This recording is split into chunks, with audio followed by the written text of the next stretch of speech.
ইউরোপের বাজারে রপ্তানির জন্য গুণগত মান বজায় রেখে উৎপাদিত সাতক্ষীরার আম সংগ্রহের জন্য চাষিদের বিশেষ প্রশিক্ষণ দেওয়া হয়েছে।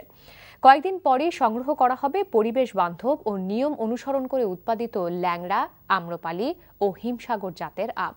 এসব আম সংগ্রহ ও প্যাকেটজাত করার জন্য গতকাল কলারোয়ার পৌর মিলনায়তনে রপ্তানিকারক প্রতিষ্ঠান ন্যানোর উদ্যোগে প্রায় 150 জন চাষিকে প্রশিক্ষণ দেওয়া হয়।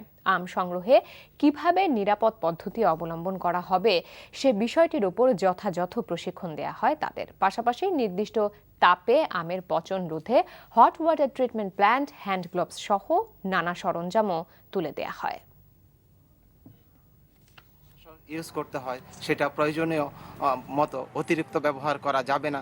তারপরে আমরা কৃষকদেরকে গ্লাভস ব্যবহার করতে দেই, অ্যাপ্রন ব্যবহার করতে দেই, গার্ডেনে বেড়া দেওয়া হয় চারদিকে। সমস্ত প্রক্রিয়াগুলো অনুসরণ করেই এবার আম উৎপাদন করছি।